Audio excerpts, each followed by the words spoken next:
the second play on there is collaborate and not coerce. So tell us a little bit about that one. So I love coerce because it accurately describes what most people think about leadership. Of course, it's an ugly word, so we don't say that. We say inspire, motivate, whatever.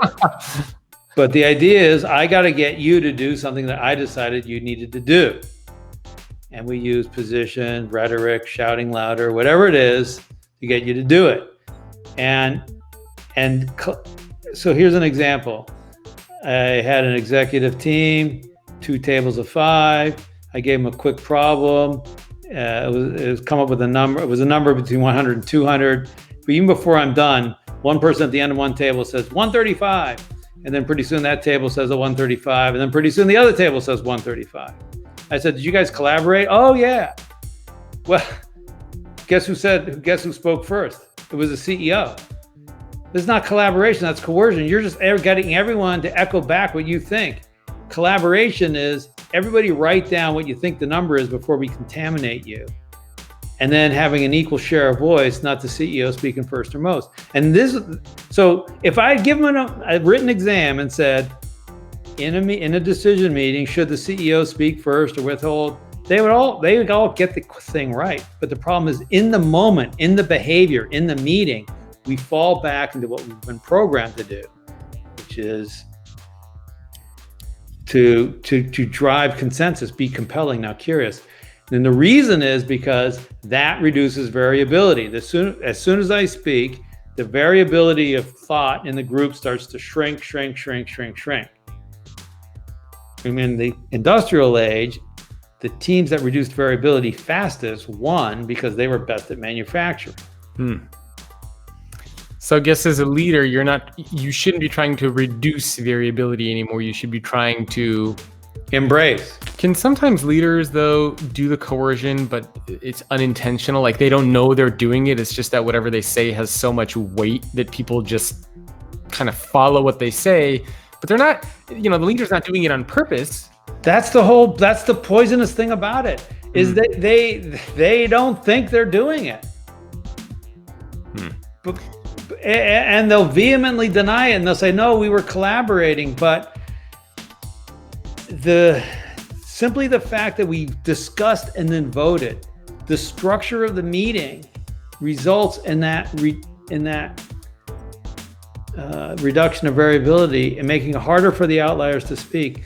People say, I'm not hearing a lot of new ideas, or I'm not hearing creativity. All the creativity and innovation happens out here. Well, I ordered them to speak up. That doesn't do it. Yeah. You make it easy. Remove the speed bumps. Yeah, I guess that is the toxic part, right? Is that we leaders don't know that they're doing it. If they knew they were doing it, it'd be easy to fix. But when you don't know you're doing it, it's much harder.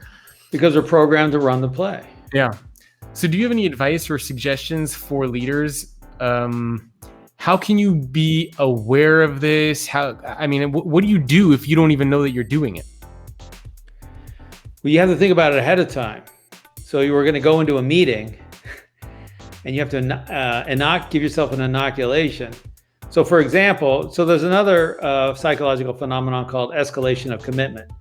If you've made a decision, then your ability to evaluate that decision becomes tainted because you are emotionally invested in it. And so what happens is when faced with decisions, with evidence that the decision was a bad one, we are more likely to hang on to our own decisions because we made it.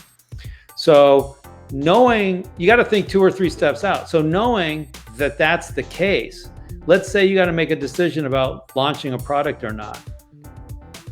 And if you're the guy that says, yeah, we should launch it, it's your decision, and then you browbeat the team into agreeing with you, and then it turns out that 2 days before launch, you have evidence that that's probably not a good idea, you're contaminated. You can't impartially make that assessment. So if you want to reserve your ability to be judgment, to be an evaluator, you got to remove yourself from the decision in the first place.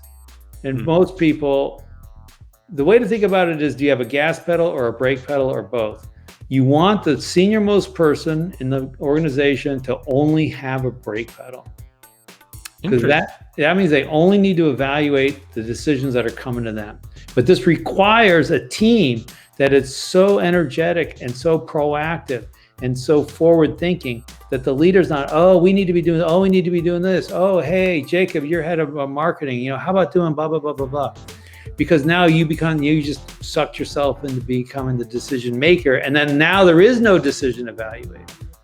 And so a lot of these corporate problems we see, it's because the CEO is involved in the decision because he's not developed a team, he or she has not developed a team that is pushing strong enough for him. So they say, oh, I got to push the gas pedal because my guys aren't doing it on their own.